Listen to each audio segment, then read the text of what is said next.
Hi, it's Martin Gibbons, and this is part of this series on how to hire. This is a free mini-series to really help those line managers, give you, in a couple of minutes, give you some really key things that you can do to help you make better hiring decisions. Now, we're looking at better hiring decisions than your competitors, and therefore we're looking at giving you a competitive advantage.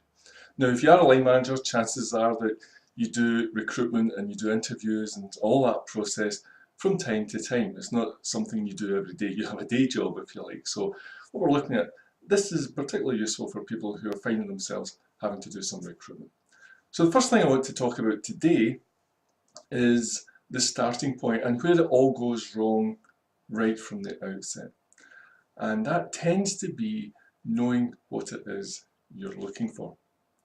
So it sounds pretty obvious and it sounds pretty easy to say, but from the various discussions I've had with many line managers and recruiters over the years, and also from recruitment consultants, the big challenge that you'll face is getting the brief right from the beginning, knowing what it is you're actually looking for.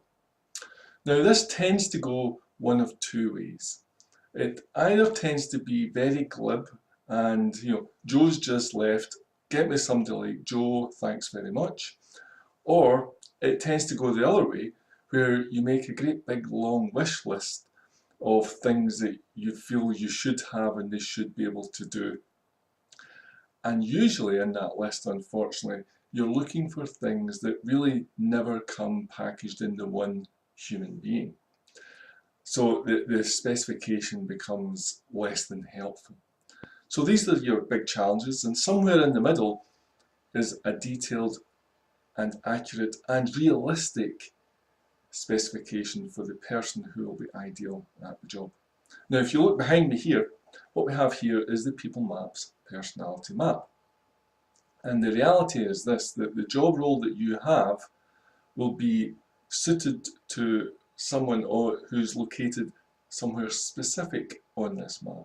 So they might be down here in the southeast, or they might be up here in the north, but what will suit one of them will absolutely not suit any of the others.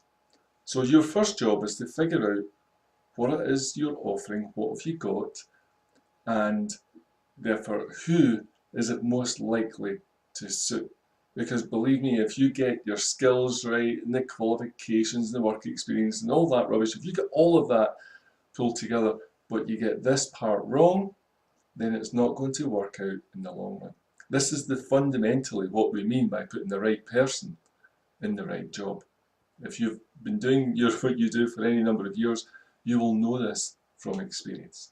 So that's your first task. Come up with a realistic brief so that you don't end up with a great big list of things that really don't matter. I need 5 years of experience. Do you need 5 years of experience? I need them to be able to do detailed work and be creative. Well, do you really? What is actually important? Make some decisions. Decide now what you can live without and what absolutely must be there. There is no point creating a great big list of everything in the world that you can think of, dear Santa, because the reality is that most people will, in fact almost no one, will have all of that. So you don't really move anybody further forward. So, top tip, try and pick 3 or 4 things that are absolutely key to this role. And then have a think about which type of person is likely to have that in their package and in their makeup. Okay, that's it for today. Top tips on how to hire for those busy line managers who are really got much more important things to do, but as we all know, a bad hiring decision really is a nightmare that you have to live with on a day-to-day basis. Okay, I'm Martin Gibbons, this is People Maps. Thanks very much for watching.